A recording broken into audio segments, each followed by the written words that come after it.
Have you ever wanted a surefire way of dropping your opponents whilst riding your indoor trainer? And by drop, I really mean drop. So this is where GT Bike 5 comes into play, and it's a mod that's been out for just over a year that's received quite a significant refresh this week. GT Bike 5 is a game modification for Grand Theft Auto on PC by Machinolo with contributions from a few others that allows you to ride your indoor trainer or smart bike through the streets and hills of Los Santos. Around 12 months ago, I covered the installation and the gameplay of this mod for Grand Theft Auto 5. A lot has changed in that 12 months. In particular, the installation and configuration is so much easier. So this week with the release of 0.5.0.4, I did a clean install of both GTA 5 on the PC and this modification, and it couldn't have been simpler. I installed the game through Steam, which took a few hours. It's around 92 gigabytes of download. I went to the GT Bike website, links below for that, and downloaded the latest game mod. And a few clicks later like this, I was riding around clicking like this. Yes, remember, this does have some violence in it. I guess I'm not having a very good day.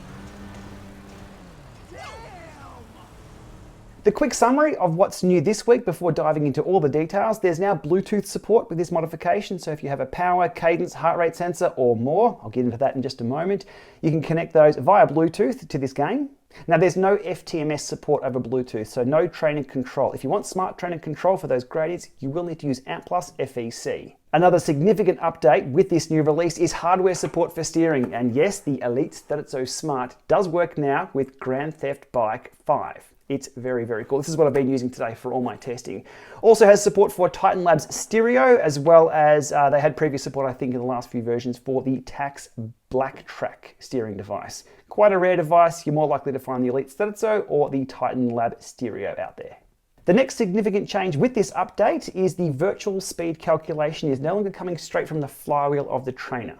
Your in-game speed, just like all the other virtual cycling platforms, is calculated from your power, your weight, and the terrain you're on, plus a few other little things too. That should mean a more realistic experience with speed in-game. There's also another mod being added into the mix here. This is by contributor Cassio Davi, and it's called Bike City, which turns a lot of the traffic into bike riders. Meaning you're not just a single bike rider riding around in all the traffic. You can configure how many of those are bikes, giving it a more cycling feeling, I guess, there in Los Santos.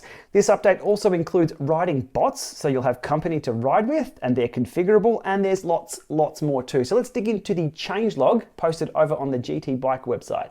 So top to bottom on the changelog, 0504, Bluetooth support for power meters, cadence, speed and heart rate sensors, and for the Stellitzo steering device. Improved simulation accuracy, bikes perform differently and are suited for different terrains, and the bike names are changed. So I guess if you're going off-road, use the mountain bike or maybe the gravel bike too. Speed is always virtual now, so no longer coming from the flywheel, it's a calculated speed in-game, which should be more accurate. Bike City converts all or part of the traffic into bicycles. Bot support for courses, so there's 4 different types of bots that you can have, and they're configurable within the ini file. I'll put links below to all this information. It does get quite complex, but a vanilla install still works very, very well.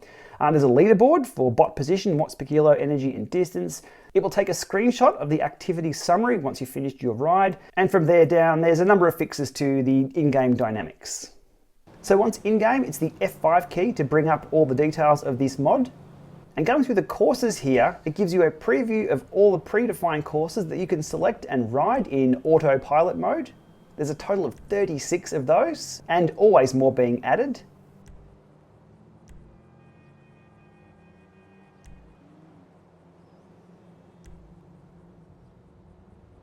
Switching through the different bikes, you can choose any bike of your choice.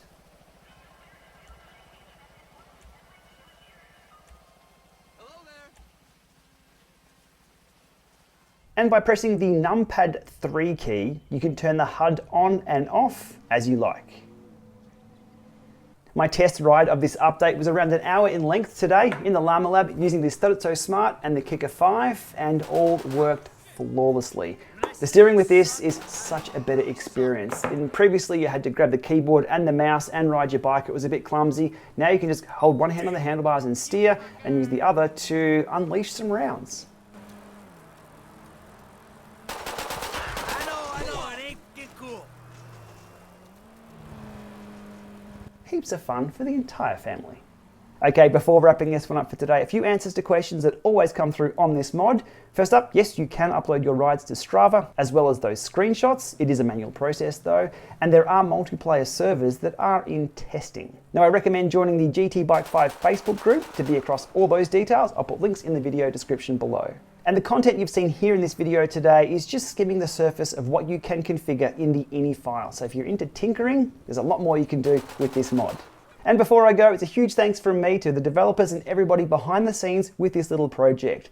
There's been a ton of work put into this. It's out there for free for us to use, and we really do appreciate it. So thanks. And with that, thanks for watching this video, and we'll see you soon.